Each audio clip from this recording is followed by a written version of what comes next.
V9 news కు స్వాగతం. నా పేరు కిరణ్ కుమార్. ఇప్పుడు హెడ్లైన్స్. వైఎస్ జగన్మోహన్ రెడ్డి మాజీ సీఎం కుమార్తె షర్మిల ఇప్పుడు మాట్లాడుతున్నారు.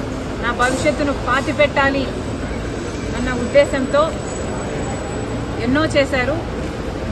అందులో భాగం ఫోన్ ట్యాపింగ్లు అయితేనేమి, నా మీద నిఘా పెట్టడం అయితేనేమి, నేను మాట్లాడుతున్న వాళ్ళని ట్రాక్ చేయడం అయితేనేమి,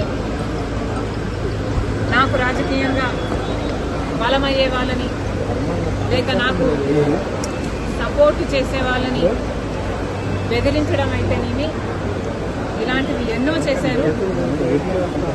అందులో భాగంగానే ఈ ఫోన్ ట్యాపింగ్ కూడా చేశారు.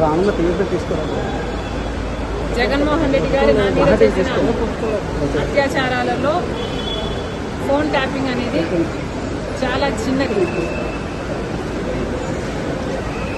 అసలు నేను ఊపిరి తీసుకోవడమే కష్టం చేశారు జగన్మోహన్ రెడ్డి గారు. కనుక ఆ రోజుల్లో నేను తెలంగాణలో పొలిటికల్ అరీనాలో ఉన్న కేసీఆర్కి వ్యతిరేకంగా పోరాటం చేస్తున్నా, జగన్మోహన్ రెడ్డి గారికి ఏ సంబంధం లేనప్పటికీ నన్ను తొక్కేయాలి అనే గట్టి ప్రయత్నం చేస్తున్నాడు. ఇంతమంది ఇన్ని ఫోర్సెస్తో పోరాటం చేయడం వాస్తవానికి నాకు చాలా కష్టంగా ఉండింది. Therefore, I could not fight every battle. I had to choose which battle to fight. And ఆ టైంలో I could not afford to fight this phone tapping issue. నేను ఏ పోరాటాలు చేయాలి అన్నది నా సర్వైవల్ కోసం నేను పోరాటాలు చేస్తున్నా.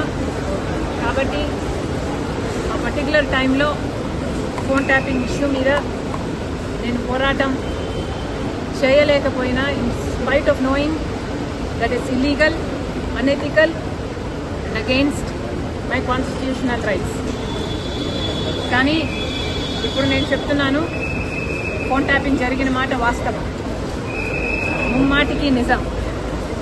ఈ కాన్వర్సేషను సుబ్బారెడ్డి గారు వైసీపీ నాకు సొంతంగా వినిపించింది. ఇది నిజం. కాబట్టి ఇప్పటికైనా నేను అప్పుడు చేయలేని పోరాటం, ఇప్పుడు ప్రభుత్వాలు మారాయి, ఇక్కడ రేవంత్ అన్నగారు ఉన్నారు, అక్కడ చంద్రబాబు గారు ఉన్నారు. కనీసం ఇప్పుడైనా ఈ ఇష్యూని చాలా సీరియస్గా తీసుకోవాలి. ఎక్కడ ఏ ఎంక్వైరీకి రమ్మన్నా నేను కూడా రావడానికి సిద్ధంగా ఉన్నాను. తప్పు జరిగింది, ఆ తప్పుకు శిక్ష కూడా పడాల్సిన అవసరం ఉంది.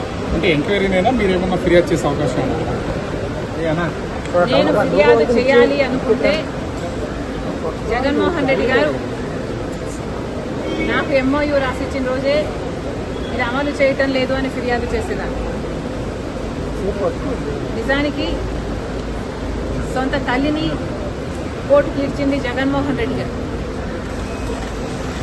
నాకు పర్సనల్ గ్రడ్జెస్ లేవు అని నిరూపించుకోవడానికి మేబీ నేను పర్సనల్ ఫిర్యాదు చేయకపోవచ్చు. కానీ నేను చెప్పాలనుకుంటున్నది సోషల్ ఇష్యూ. ఇక్కడ తప్పు జరిగింది.